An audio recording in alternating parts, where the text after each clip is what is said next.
Shalom, perkenalkan nama saya Ayu Wenda Utagalung, semester 1 grup B, mata kuliah Teologi Sistematika, NIM 221011053. Dosen pengampu Bapak Dr. Baginda Sitompul MPDK.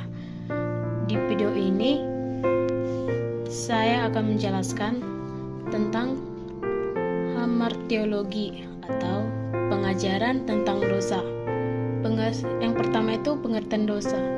Dosa adalah suatu konsep religius, bukan konsep moral belaka. Suatu dosa adalah tindakan, pikiran, keinginan, emosi, perkataan atau perbuatan apapun atau kelalaian untuk melakukan tindakan yang tidak berkenan kepada Allah dan layak dipersalahkan. Dosa dapat digambarkan sebagai sebuah arak panah yang dilepaskan dari busurnya dan meleset dari target yang ditentukan. Tetapi tentu saja bukan berarti tidak kena target ini, merupakan hal yang berkaitan dengan hukum moral. Tetapi definisi sederhana dari dosa di Alkitab adalah meleset dari sasaran. Dalam istilah Alkitab, sasaran yang tidak dikenai itu bukan merupakan sasaran yang penuh dengan lalang. Sasaran itu merupakan tanda atau norma dari hukum Allah. Hukum Allah yang menyatakan kebenarannya dan merupakan standar tertinggi bagi perilaku kita. Secara etimologis, dosa berasal dari bahasa Yunani, yaitu hamartia, yang artinya adalah tindakan mencapai target atau sasaran.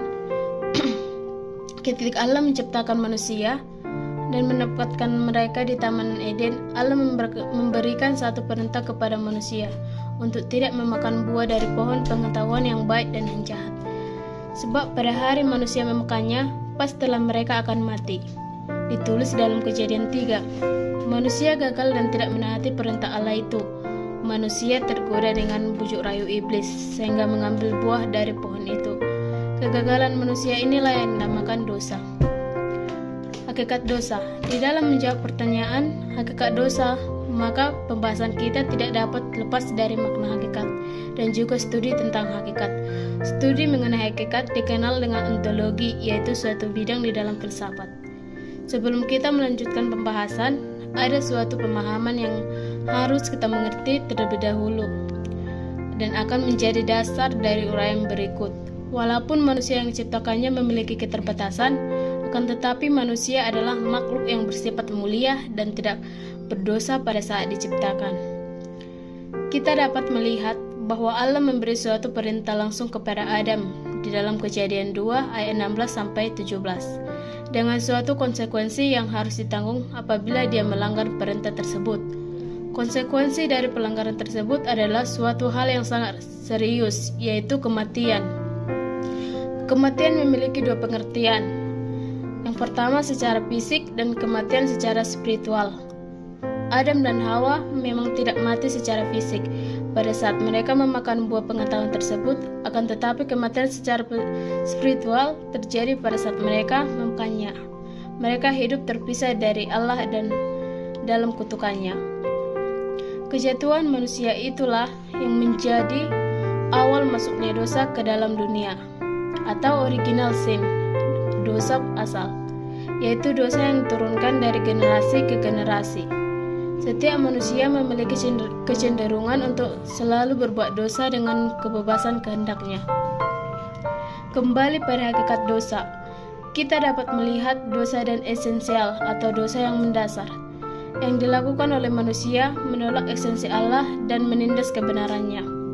Pembagian dosa. Di bahasa ini kita mengenal tentang pembagian dosa, seperti yang diajarkan oleh Alkitab. Dosa dapat dibagi menjadi dua bagian, yaitu dosa asal dan dosa perbuatan. Dosa asal, Alkitab mengajarkan bahwa dosa yang masuk ke dalam dunia melalui satu orang, yaitu Adam. Karena sama seperti semua orang mati dalam persekutuan dengan Adam, demikian pula semua orang akan dihidupkan kembali dalam persekutuan dengan Kristus. Yang kedua itu dosa perbuatan. Ketika kita mencapai suatu tingkat pengetahuan di mana kita bisa mengetahui apa yang benar dan apa yang salah, maka kita bertanggung jawab akan semua yang kita lakukan melalui Adam, dan kita telah mewarisi dosa asal. Asal mula dosa. Manusia pertama yang diciptakan Allah di dunia adalah Adam.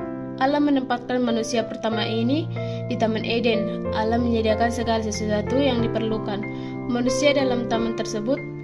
Selain itu, Allah juga memberikan kehendak bebas kepada manusia untuk bertindak. Namun, pada kehendak bebas Allah memberikan itu ternyata gagal untuk dipertanggungjawabkan oleh manusia. Manusia tidak menaati peraturan yang ditetapkan oleh Allah dan manusia lebih mendengarkan perkataan iblis dan mengabaikannya.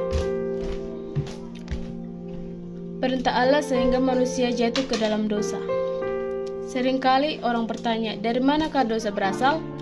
Mengenai asal dosa, Alkitab memang tidak memberikan keterangan yang jelas. Namun Alkitab cukup jelas memberitahukan kepada kita bahwa dosa bukan dari Allah dan tidak diciptakan oleh Allah. Sebab dalam Alkitab dikatakan dengan jelas bahwa Allah adalah suci dan segala sesuatu yang Tuhan ciptakan adalah baik dan sempurna adanya. Jadi, dari manakah dosa berasal? Dosa berasal dari hati Lucifer. Lucifer adalah seorang yang malaikat Tuhan yang diciptakan oleh Tuhan. Natur dosa. Dosa yang diperbuat Adam telah mengakibatkan adanya perubahan status kedudukan dari yang tidak berdosa menjadi berdosa. Sejak jatuh dalam dosa, status manusia telah bergeser jauh dari yang diharapkan oleh Allah. Pergeseran inilah yang kemudian menjadi sumber dari segala macam dosa. Sejak saat itu, manusia tidak dapat lari dari kenyataan tentang adanya dosa. Dosa telah masuk dalam seluruh kehidupan manusia dan memberikan dampak yang buruk dalam kehidupan identitas manusia. Macam-macam dosa. 7 dosa maut menurut Billy Graham berdasarkan klasifikasi kuno. Yang pertama itu kesombongan, yang kedua ketamakan, yang ketiga nafsu yang terlarang dan tak terkendali, yang keempat iri hati, yang kelima kerakusan, yang keenam kemarahan, dan yang ketujuh kemalasan. Yang termasuk dosa dalam perjanjian baru, yang pertama itu menajiskan tempat kudus, kemunafikan, ketamakan, menghujat, melanggar hukum, kesombongan, menjadi batu sandungan, ketidaksetiaan, ketidaksopanan, tidak berbuah, amarah, ucapan berdosa, dan pemerhati diri, kurang beriman, dan lain-lain. Akibat dosa. Dosa Adam dan Hawa bukanlah peristiwa yang berdiri sendiri tanpa kaitan. Akibatnya terhadap mereka terdapat keturunannya dan terhadap dunia segera kelihatan. Akibatnya terhadap umat manusia, secara umat manusia berikutnya melengkapi daftar kejahatan.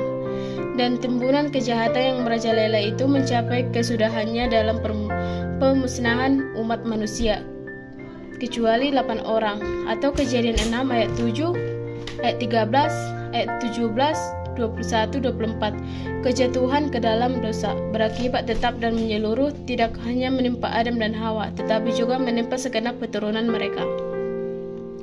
Dalam ilmu dosa dan kejahatan terkandung solidaritas insani, yakni sama-sama langsung terhisap dalam perbuatan dosa itu dan menanggung segala akibatnya. Penanggulangan dosa. Pada dasarnya, dosa merupakan pelanggaran terhadap Allah.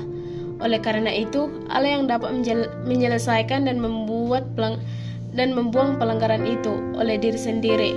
Kita tidak mempunyai kekuatan mengubah atau membuat sesuatu menjadi benar dalam hubungan dengan Allah. Alkitab berkata bahwa manusia tidak ada kekuatan. Semua usaha manusia akan sia-sia, walaupun apa yang terbaik dilakukan tidaklah cukup. Kebenaran manusia sangat kotor dan menjijikkan. Dosa yang tidak dapat diampuni. Penjelasan Alkitab berkenaan dengan adanya suatu dosa yang tidak dapat diampuni telah menimbulkan kerusakan terhadap di hati orang-orang yang berpikir mereka mungkin telah melakukan dosa itu. Dosa yang tidak dapat diampuni yang diperingati oleh Tuhan Yesus berkenaan dengan penghujatan terhadap Roh Kudus. Yesus menyatakan bahwa dosa semacam ini tidak dapat diampuni baik pada masa ini maupun masa yang akan datang. Peringatannya merupakan peringatan yang serius dengan sangat menakutkan. Tetapi pada kenyataannya Yesus di kayu salib berdoa memohon pengampunan untuk orang-orang yang telah menghujatnya atas dasar ketidaktahuan mereka. Ya Bapa, ampunilah mereka sebab mereka tidak tahu apa yang mereka berbuat. Atau Lukas 23 ayat 34. Pada saat seorang telah diterangi oleh Roh Kudus sampai tahap di dalam mengetahui Yesus sebagai benar-benar Kristus, dan kemudian orang itu menuduh Kristus berasal dari setan, maka orang itu telah melakukan dosa yang tidak dapat diampuni. Apabila orang Kristen mengandalkan kekuatannya sendiri, maka ia dapat melakukan dosa yang tidak dapat diampuni ini. Tetapi kita yakin bahwa Allah dengan pemeliharaannya berdasarkan kasih karunia-Nya tetap akan menjadi orang-orang kudus untuk tidak jauh pada dosa yang semacam itu. Orang Kristen yang tulus dan merasa takut telah melakukan dosa yang semacam itu menunjukkan bahwa dia sebenarnya tidak melakukan dosa itu. Orang yang telah melakukan dosa yang semacam itu hatinya sangat keras dan tetap tinggal dalam dosa mereka dan tidak merasa bersalah pada waktu melakukannya. Terima kasih.